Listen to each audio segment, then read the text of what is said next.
Des clés pour vivre avec Nathalie Cardon. Bonjour Daniel Desbois. Bonjour Nathalie. Alors on est dans ce temps du changement pour l'homme, pour toute créature qui sera, nous l'espérons, en vue de ce ciel, en vue de cette éternité, ce que l'on peut aussi nommer, appeler le temps de la conversion, mais ce temps de la conversion n'arrive pas dès le moment de la conception de cette petite créature qui arrive au monde. Ce petit être passe et traverse des blessures de la vie, ces blessures de l'innocence, les blessures qui vont meurtrir son cœur, son intelligence, son corps parfois. Ce petit être, et vous l'avez dit, est parfois enchaîné, ligoté. Alors comment l'opération, je dirais, de libération va-t-elle s'opérer? On parlait avant cet enregistrement de cette consolation. Faut-il que l'enfant blessé soit définitivement, je dirais, consolé pour arriver, je dirais, à ouvrir cette porte qui le conduira, nous l'espérons, pour chacun vers ce ciel, cette éternité, et un enfant qui sera sauvé? Oui, parce que la clé, il me semble, et j'en suis sûr d'ailleurs, que la clé qui va libérer la personne des chaînes de son histoire, c'est la consolation et l'innocentement. Vous savez, quand on a trop de facilité à dire à une personne, quand elle a des difficultés, on dit, ben oui, avec tout ce qu'elle fait, comment elle est, c'est normal qu'elle ait des problèmes. Oui, d'accord, aujourd'hui on voit ça, mais il faut bien voir qu'à l'origine, c'est pas de sa faute. Si elle était blessée, que son innocence a été blessée, si elle était touchée, même dans sa pureté, quand il y a des personnes, des femmes qui sont, abîmées dans leur pureté, comment est-ce que je vais pouvoir retrouver ma pureté, mon innocence? Donc, vous voyez, tout le monde, dans son histoire, quelle qu'elle soit, on est en attente d'être innocenté et sur cette blessure d'être consolé. C'est ça la clé qui va ouvrir le cadenas pour que les chaînes puissent être libérables. Et c'est pour ça qu'il y a beaucoup de personnes qui sont en attente de cette consolation. Et tant qu'elle ne vient pas, tant qu'elle n'est pas faite de manière officielle par un priant, par un prêtre, sur son histoire, sur ses blessures, cette petite enfance à tel moment ou tel moment qu'elle soit consolée, ne t'inquiète pas, c'est pas ta faute. La personne a besoin d'entendre que ça rentre dans son cœur en profondeur, dans son âme, c'est pas ta faute. Jésus est venu. Jésus est venu. Jésus est venu pour ça. Il est venu pour toi. C'est pas de ta faute. C'est pas de ta faute. Il faut que ça rentre. Donc Jésus est venu pour toi, pour te sauver, pour te consoler. Il est venu, il l'a prouvé, il l'a montré dans cette passion et il l'a montré jusqu'à la croix. Voilà. Donc, si Jésus est venu par la prière du prêtre ou de cet ami, ce priant qui prie pour me consoler dans ma petite enfance blessée, dans mon innocence blessée, c'est Jésus qui va me consoler. Alors ce qu'il y a de beau, je trouve merveilleux, c'est que les années passant, je vais grandir, évidemment, et puis peut-être que sur ma blessure, j'ai mis j'ai pris un chemin de survie qui est un petit peu bancal selon la croyance que j'ai posée sur la vie, peu importe, qui a fait mon combat pour vivre.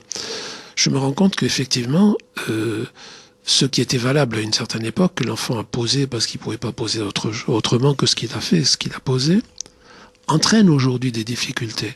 J'ai 30 ans, j'ai 40 ans, j'ai 50 ans, et en fin de compte, mes difficultés d'aujourd'hui sont très en lien avec mon histoire. Mais j'ai besoin d'entendre que c'est pas de ma faute, même si ce que je fais n'est pas terrible. C'est pas de ta faute. Et une fois que cette consolation a été posée, que vraiment la personne a eu l'onction dans son âme qui lave, ou l'eau qui lave, à ce moment-là, elle est prête à reconnaître qu'effectivement, elle aussi, elle est responsable du mal qu'elle a occasionné à soit elle, soit à l'autre, et surtout au cœur de Dieu. Donc elle peut voir aussi l'homme pécheur. Et là, elle va voir l'homme pécheur. Ouais. Et parce qu'elle a été consolée. Parce qu'elle a été consolée. Parce que elle a besoin de dire, ben oui, mais écoute, c'est pas de ma faute. On m'a fait du mal. Le pécheur, c'est l'autre, c'est pas moi. Oui, t'as raison. Le pécheur, c'est l'autre, c'est pas toi. C'est pour ça qu'on va te consoler. Mais aujourd'hui, tu es grand.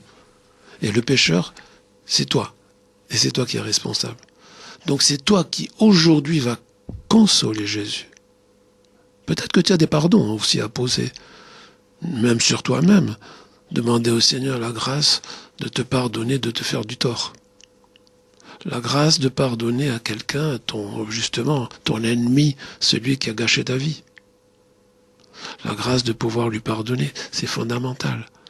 Et en même temps, quand tu vas être face à la croix et que tu viens avec ton péché, tu vas te rendre compte, parce que c'est vrai, moi ça m'a toujours étonné de te dire, donc, quand je regarde la croix, je vois Jésus en croix, je vois Jésus en sang, Jésus souffrant. Il est vraiment tout contorsionné par la souffrance et le mal qu'il subit, les crachats qu'il prend partout. Ben je dis oui, il est venu sauver l'humanité.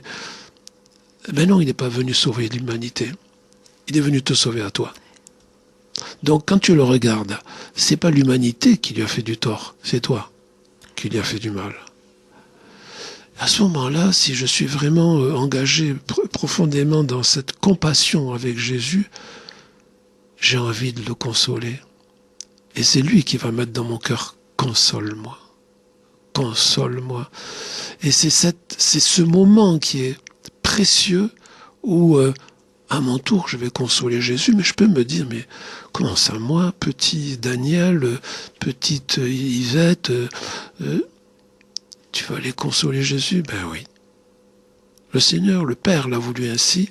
Il veut que je participe justement à la résurrection du Fils. Oui, mais c'est ma résurrection. Ben oui, mais justement, va consoler. Au fond de là, au pied de la croix, l'homme ne devient plus simplement le spectateur Oui. qui regarde vers la croix. Il se laisse regarder, il devient pleinement acteur en devenant quelque peu ce consolateur Oui. actif. Actif. Donc il participe. Il participe. Et alors en plus, ce qu'il y a, c'est qu'il n'est plus à ce moment-là. Et, dans cette participation, il devient vivant au pied de la croix. Alors justement, il est d'autant plus vivant qu'il ne va pas rester au pied de la croix. Il faut qu'il monte sur la croix pour pouvoir le prendre. Ce Jésus, l'embrasser, le chérir, toutes les plaies là qui sont ouvertes, ce sont les tiennes qu'il subit. Embrasse-les, remercie-le, chéris-le, console-le. Et cette petite consolation-là, au fond, c'est pas toi qui vas le consoler à Jésus. Cette consolation attire la consolation du Père, mais qui passe par toi. Et en fait, ce qu'il y a de beau, c'est que je vais consoler Jésus, et en retour, Jésus me console sur mes blessures, où il m'a déjà consolé. Mais là, il me console d'autant plus que je suis le pécheur qui vient. Quand j'étais enfant, il m'a consolé dans mon innocence.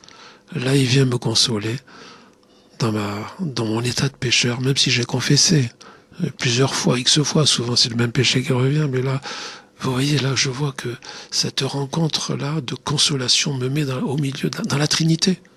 Je suis entre le Père et le Fils, et c'est l'Esprit Saint qui vient consoler Jésus.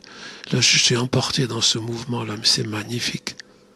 Vous voyez l'importance d'aller jusque sur la croix et de dire, mais en fin de compte, ma sortie pour mon changement, ma conversion, c'est de prendre Jésus et de le consoler, de l'aimer. En fait, vous décrivez le but final. Oui. Est-ce que c'est le terme, je dirais, de tout un parcours de ce petit être arrivé à la vie, qui a grandi, qui a parfois résisté, qui s'est parfois rebellé, et qui s'est parfois, ce petit être devenu adulte, attaché aussi à tous ses travers, à ses propres blessures, jusqu'à finalement s'attacher et être dans un état de victimisation où, avec le temps, ces scénarios ne s'arrêtent plus, ils sont répétitifs. Voilà. Et c'est là où il se transforme, c'est là où il s'en défait, c'est là où les chaînes tombent. Parce qu'il y a eu la clé qui a ouvert le cadenas de la consolation de l'enfant dans son innocence. Et que là, tout d'un coup, là, c'est vraiment l'apothéose. Et là, je vais consoler Jésus. Si j'ai le temps, je peux vous donner une petite... Ou très vite, on a encore demain pour clôturer le temps. Alors, on en parle demain. Si vous voulez bien. Ça sera l'amorce pour demain. Voilà, et puis j'invite les auditeurs à tout simplement méditer sur finalement cette innocence de l'enfant qui a été blessée, mais consolée, et cet adulte aujourd'hui qui n'a peut-être pas fait cette étape de se laisser consoler. Donc laissez-vous consoler, et puis un seul rendez-vous qui est le rendez-vous, j'ai presque envie de dire le grand rendez-vous pour l'homme, le rendez-vous de la vie, de la résurrection, rendez-vous au pied de la croix. Et on regarde vers Jésus, vers l'éternité et vers sa résurrection, qui est aussi cette invitation pour chacun. Daniel Desbois, demain, même lieu, même heure, et merci. À demain.